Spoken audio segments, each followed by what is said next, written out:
राधे राधे। हरे कृष्णा। आप सभी भक्तों को देवशयनी एकादशी की ढेर सारी शुभकामनाएं। प्रिय भक्तजनों, देवशयनी एकादशी से ही चतुर्मास शुरू हो जाता है। भगवान श्री हरि विष्णु शयन अवस्था में 4 महीने के लिए चले जाते हैं और देव उठनी एकादशी पर फिर से भगवान विष्णु पृथ्वी का कार्यभार संभालते हैं। इस माह में सावन, भादो, क्वार, कार्तिक जैसे 4 महीने जो बहुत ही पुण्यदायी होते हैं, इनमें हम छोटे छोटे नियम लेकर व्रत करके पूजा करके असीम पुण्य को प्राप्त कर सकते हैं। चतुर्मास में एक ना एक नियम जरूर लेना चाहिए। आप 2 नियम भी ले सकते हैं और 4 नियम भी। कई सारे नियम आप ले सकते हैं, लेकिन शास्त्र कहते हैं कि कम से कम तो एक नियम जरूर ले लेना चाहिए। प्रिय भक्तजनों, आज की वीडियो में आप जानेंगे कि 4 महीने में हमें कौन कौन से व्रत नियम लेने चाहिए। यह सब शास्त्रों में वर्णित है। शास्त्रों में वर्णित है कि यदि कोई मनुष्य इन 4 महीने में कोई व्रत पूजा नियम नहीं लेता तो उसके समस्त पुण्य नष्ट हो जाते हैं। साल भर में हमसे छोटे छोटे पाप हो जाते हैं। जाने अनजाने में हम कितनी ही गलतियां कर बैठते हैं। तो चतुर्मास में अगर हम व्रत करते हैं, कोई नियम लेते हैं, तो यह सभी पाप नष्ट हो जाते हैं। व्रत का शब्द सुनकर यह मत समझिएगा कि हमें 4 महीने कोई उपवास करना है। व्रत का मतलब होता है कि कोई नियम लेना जिसका हम दृढ़ निश्चय करके पालन करेंगे। जैसे कि आप नियम ले सकते हैं कि ब्रह्मचर्य व्रत पालन करेंगे, कि आप 4 महीने में दूध नहीं पिएंगे, जैसे कि आप पृथ्वी पर शयन करेंगे। अलग अलग नियम हैं। अपने सामर्थ्य के अनुसार, अपनी इच्छा के अनुसार आप कोई छोटा सा नियम जरूर लें। आपको एक चीज बताते हैं कि शास्त्रों में लिखा है, उस हिसाब से आप इन चीजों को चुन ले कि आपको कौन सा व्रत लेना है। 2 व्रत लेने हैं या 4 या 1, ये आप अपने सामर्थ्य के अनुसार कर सकते हैं। तो आइए जानते हैं कि इन 4 महीनों में हमें क्या क्या त्याग करना चाहिए, कौन कौन से व्रत करने चाहिए। सबसे पहले तेल का त्याग करने से वंश की वृद्धि होती है, संतान प्राप्त होती है। तो कौन सा तेल, आप जो भी तेल का त्याग करना चाहें वे आप ले सकते हैं। पूरे 4 महीने तक इस तेल का सेवन नहीं करेंगे। तो गुड़ को नहीं खाएंगे, गुड़ का भी व्रत ले सकते हैं। देवशयनी एकादशी पर लिया जाता है कि आप गुड़ का प्रयोग नहीं करेंगे 4 महीने तक। सरसों के तेल का त्याग करने से शत्रुओं का नाश होता है। 4 महीने में कोई सरसों का तेल नहीं खाने का नियम ले सकता है, तो इससे शत्रुओं का नाश होगा। बाकी जो घी का त्याग करते हैं वह व्यक्ति सुंदर अंगों वाला होता है। जो व्यक्ति सुगंधित तेल, परफ्यूम आदि का त्याग करता है वह स्वर्ग में विद्याधर होता है। पुष्पों का भोग, पुष्प माला पहनना, इसका भी आप त्याग कर सकते हैं। आप कोई भी इत्र लगाने का भी त्याग कर सकते हैं कि आप 4 महीने तक इत्र नहीं लगाएंगे। कड़वा, खट्टा, मीठा, नमकीन, तीखा, कसैला, ये 6 रस होते हैं। आप अपने सामर्थ्य के अनुसार इनमें से किसी भी एक रस का त्याग कर सकते हैं। पान का त्याग करने वाला भोगी और सूर्य कंठ वाला होता है। घी का त्याग करने से लावण्य मिलता है, सुंदरता मिलती है, शरीर में कांति बनी रहती है। फूलों का त्याग करने से मनुष्य बहुत सारे पुत्र वाला होता है। पलाश के पत्तों में भोजन करने वाला रूपवान होता है। यानी कि सब सामग्री, सब साधन आपको धीरे धीरे उपलब्ध हो जाते हैं। पलाश के पत्तों में भोजन करने वाला तेजस्वी होकर साक्षात धन का स्वामी हो जाता है। दूध दही का त्याग करने वाला मनुष्य गोलोक में प्राप्त होता है। प्रिय भक्तों, आप पूरे 4 महीने कोई भी एक ऐसा समय चुन लीजिए कि जिसमें आप मौन रहेंगे। 1 घंटा, आधा घंटा, 15 मिनट। यदि आप मौन व्रत का धारण नियम करते हैं और इसका पालन करते हैं तो कहा गया है कि धर्म में स्थित रहने वाला मनुष्य धर्म पुत्र बन जाता है। यानी कि धर्मराज को अति ही प्रिय होता है, वह उनका कृपा पात्र बन जाता है। आप पूरे 4 महीने 5 माला, 11 माला, जैसा भी आपका सामर्थ्य हो, ओम नमो नारायणा, ओम नमो भगवते वासुदेवाय, इस जाप की माला को भी कर सकते हैं और वह व्यक्ति विद्याधरों का स्वामी बन जाता है। वैसे भी कहा जाता है कि ये 4 महीने भगवान श्री हरि को विशेष ही प्रिय होते हैं। भगवान श्री हरि के निमित्त पूजा करना, जाप करना बहुत ही पुण्यदायी होता है। एक बात आपको बताना चाहूंगी कि आप जो भी पूजा करते हैं, कोई व्रत करते हैं, कोई संकल्प लेते हैं, तो वह संकल्प लेकर भगवान श्री हरि के चरणों में उसका संपूर्ण पुण्य फल समर्पित कर दे। तो इससे आपको भगवान के प्रति अटूट श्रद्धा का भाव प्रकट होगा और भगवान कठिन समय में उन पुण्यों को इकट्ठा करके आपको उसका दुगना फल प्रदान करेंगे। जो व्यक्ति सदा भूमि पर बैठकर भोजन करता है, वह पृथ्वी का स्वामी राजा बन जाता है।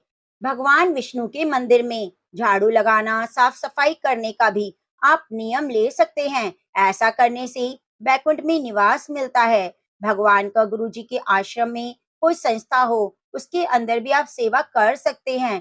किसी भी प्रकार की सेवा करें, साधु संतों के निमित्त करें। आप यह सेवा साधु संतों के आश्रम में भी कर सकते हैं। ऐसा करने से भगवान श्री हरि का वैकुंठ द्वार हमेशा खुला रहता है। प्रिय भक्तों, एक बात आपको बताएं कि पूरे 4 महीने में आप 108 बार नित्य प्रति भगवान श्री लक्ष्मी नारायण की परिक्रमा का नियम ले सकते हैं।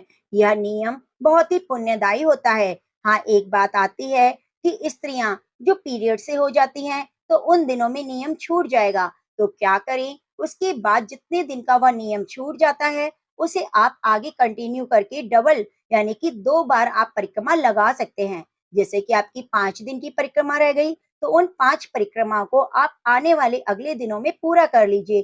कहीं जाना पड़ता है, गृहस्थी है, बहुत सारे काम होते हैं। तो यदि आपको किसी दिन ऐसा रहे कि आप भगवान लक्ष्मी नारायण के 108 परिक्रमा का नियम नहीं निभा पाए हैं, तो उसे अगले दिन उसे पूरा कर सकते हैं। ऐसा नियम लेने से भगवान श्री हरि का विमान आता है।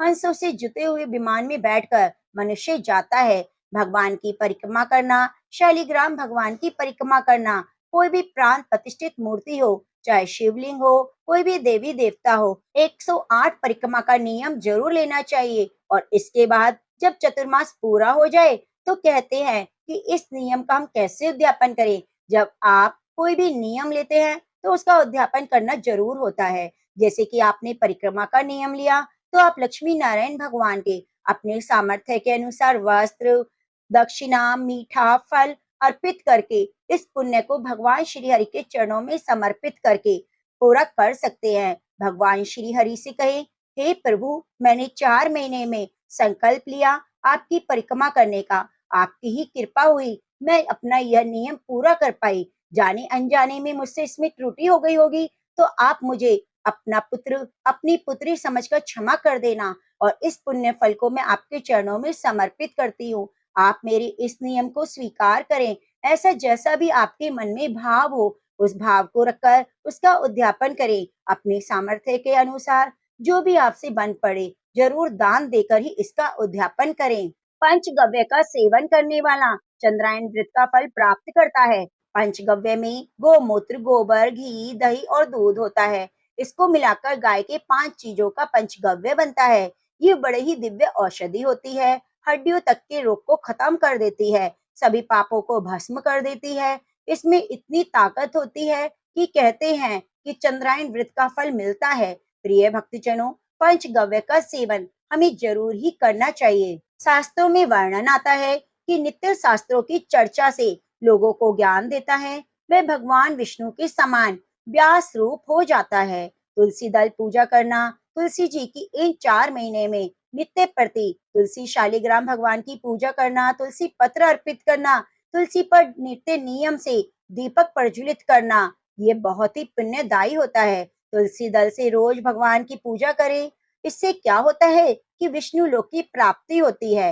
हाँ, एक बात ध्यान रखिए कि तुलसी दल रोज नहीं तोड़ा जाता। 4 महीने में हम तुलसी पत्र से नित्य नियम से पूजा करेंगे, तो उसके लिए आपको पहले के दिन ही पूजा के लिए तुलसी पत्र तोड़ लेना चाहिए। आपको वह तिथि बताती हूँ कि किन किन दिनों में आपको तुलसी पत्र नहीं तोड़ना चाहिए। अमावस्या, पूर्णिमा, मंगलवार, शुक्रवार, एकादशी, द्वादशी, इन तिथियों में आपको भूलकर भी तुलसी पत्र नहीं तोड़ना चाहिए। तुलसी मैया अगर सूख गई है, फिर जो गमले की मिट्टी होती है, उस मिट्टी को भी आप भगवान को अर्पित कर सकते हैं।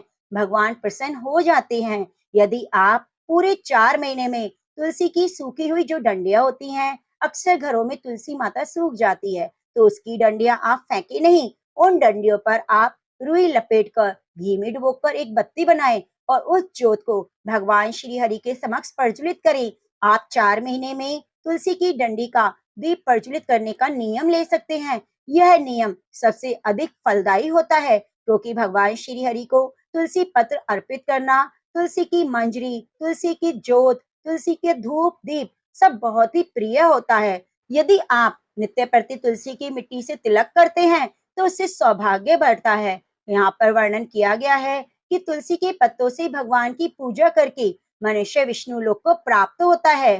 पूरे 4 महीने में आप ठंडे जल से स्नान करने का भी नियम ले सकते हैं। गर्म जल का त्याग करें। पुष्कर तीर्थ, गंगा तीर्थ में आप स्नान करें। यदि आप 4 महीने नित्य नियम ब्रह्म मुहूर्त में उठकर ठंडे जल से स्नान करते हैं तो उन्हें पुष्कर स्नान का फल मिलता है। कुल मिलाकर यहाँ पर बात आती है कि नियम की आप कौन सा नियम लेते हैं, नियम ही सबसे महत्वपूर्ण है और उस नियम को कितनी दृढ़ता के साथ अपनाते हैं। शास्त्रों में वर्णन आता है कि 3 दिन तक जल का त्याग करने वाला रोगों से पीड़ित नहीं होता। यह नियम बड़ा ही कठिन है। आप लोग करना चाहें तो करें, आपके स्वास्थ्य के अनुसार आप कर सकते हैं। आगे वर्णन आता है कि कांसे के बर्तन का त्याग करके अन्य पात्रों का उपयोग करना चाहिए। कांसे का बर्तन आपके घर में होगा तो उसमें खाना नहीं खाना। तांबे के बर्तन से ना आप जल पिएंगे ना भोजन करेंगे। पलाश के पत्तों में जो भोजन करता है उसे 1 वर्ष तक पूरे अग्निहोत्र का हवन का फल प्राप्त होता है। पलाश के पत्तों में भोजन करना बड़ा ही पुण्यदायी बताया गया है।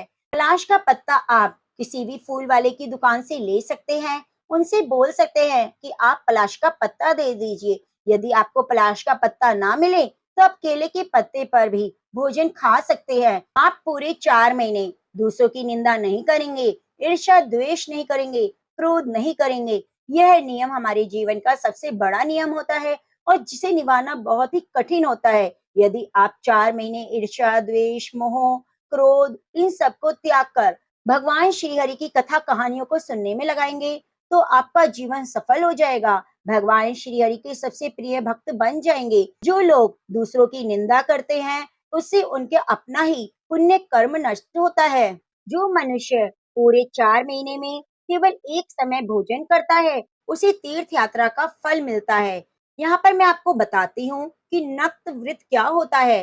पूरे दिन भर ना हम कुछ खाएंगे न पिएंगे, केवल एक समय ही जब सूर्य अस्त होगा, सूर्य अस्त के 1.25 घंटे बाद भोजन करेंगे तो उसे नक्त व्रत कहा जाता है।